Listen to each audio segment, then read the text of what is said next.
Chapter 4 Beauty and the Beast.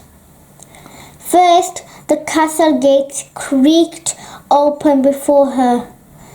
Then, the door to the castle itself. This place must be enchanted. Beauty realized. She took a deep breath and stepped inside.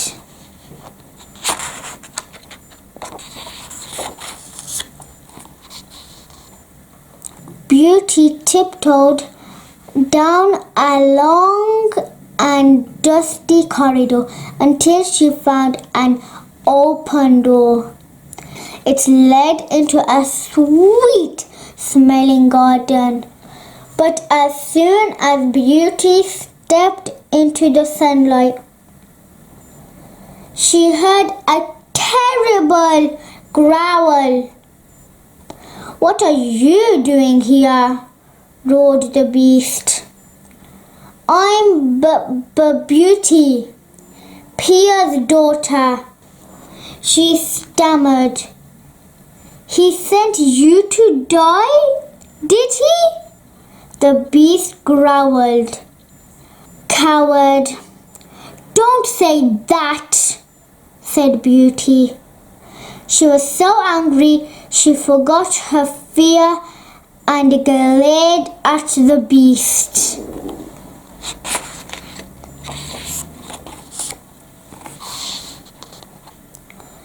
"You have courage?" said the beast, gazing back at her. As he spoke, Beauty was shocked to see great tears forming in his eyes. "What's wrong?" she asked. "Having you here makes me realize I've been alone for so long," sniffed the beast. "Poor beast," said Beauty, her heart filling with pity. "I'll stay with you if you like." The beast grasped her hand, his eyes shining with hope. "Thank you," he said gruffly, "but you must let my father know I'm safe."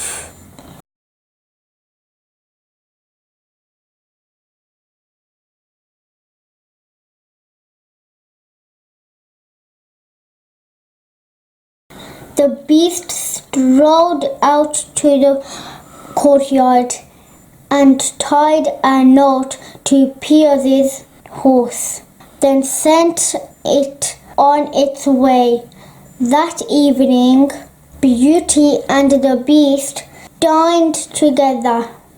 The beast told Beauty a story about a princess who turned a frog into a prince with a kiss. In return, Beauty told the beast all about her family and life. "Well, you're a very good listener," she said. "My sisters always interrupt." The beast looked at Beauty very seriously, then knelt before her. "I know this is sudden," he said in a low voice, "and I know I'm ugly, but will you marry me?"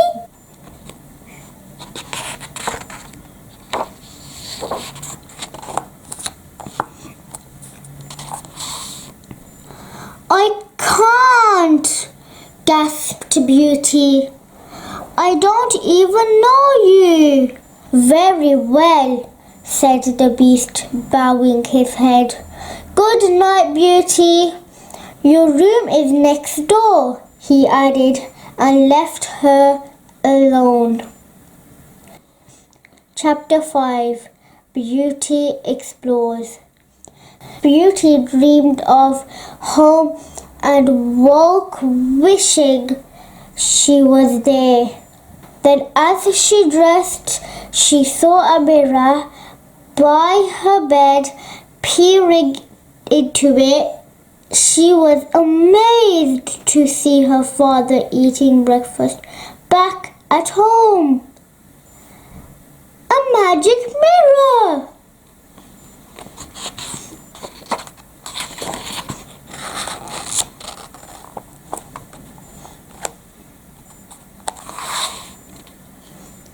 Seeing him safe and well lifted her spirits.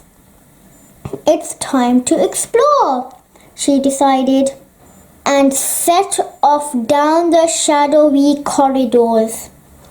In one room, she saw fairies performing a play on an enchanted stage. In another, she found a library with shelves that seemed to stretch to the sky. Here you will find every book in the world, boomed a voice. Books from both the past and the future.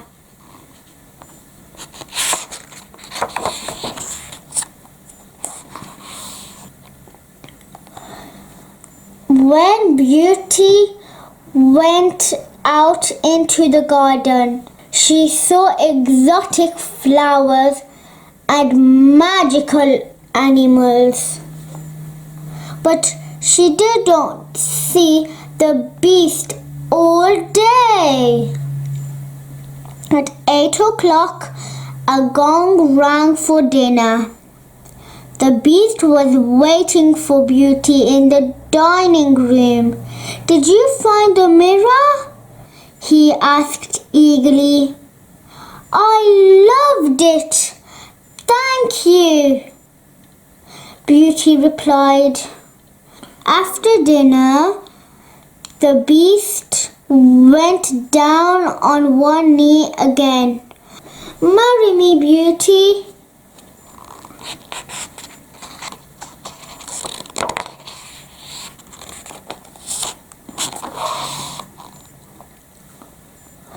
Beauty sighed. I'm sorry, Beast. You're very kind, but I don't want to marry you. I thought that might be the answer, said the Beast sadly, and left her alone. That night, Beauty had a strange dream. She was dining with a handsome prince. How can you bear to look at the ugly Beast? He asked. He's not ugly inside, said Beauty. But he's a monster, said the prince. How could anyone love a beast?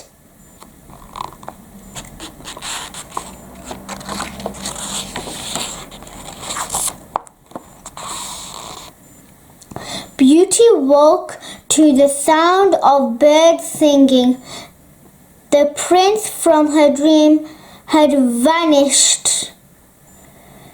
Is that all? He was a dream? Beauty wondered. She spent the day wandering from room to room. The castle seemed empty without the Beast beside her. Beauty was trying to choose a book from the library when she noticed a portrait.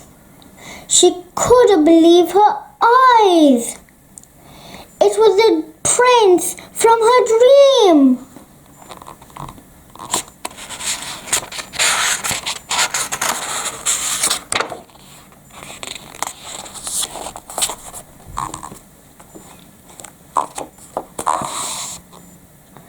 At dinner that evening, she asked the Beast about him.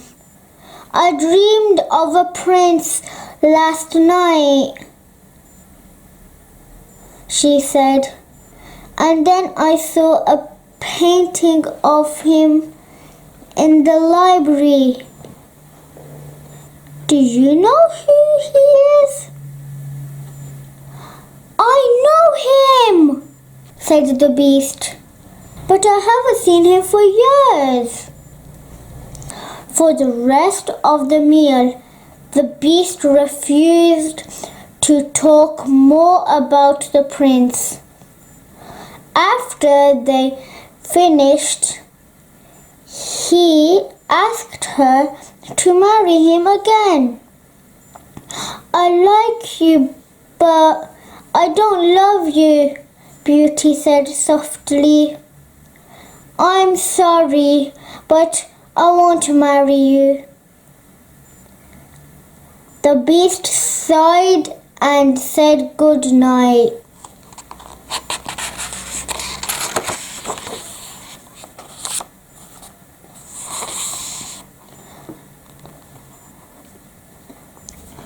The next morning, Beauty watched her family in her mirror.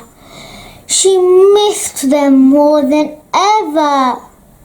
At dinner that evening, she hardly ate a thing. What's the matter? The beast asked her with a worried frown. I'm homesick, said Beauty. The beast pulled a ring from his pocket. Oh, beast, I still won't marry you, she said quickly. The beast shook his head. This isn't a wedding ring, it's magic. It will take you back to your father.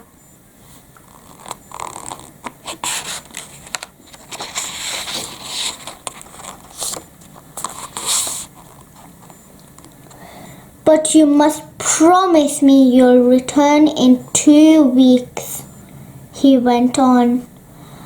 I promise, said Beauty. Oh, thank you, Beast. Keep it safe in your pocket. When you're ready to return, put the ring on your bedside table, he told her. Beauty nodded. She put on the ring, and the room melted away. She felt herself falling, until suddenly she was standing on solid ground. Again! She was back at home, and her father was staring at her, open-mouthed. Oh, Father, she cried, throwing her arms around him.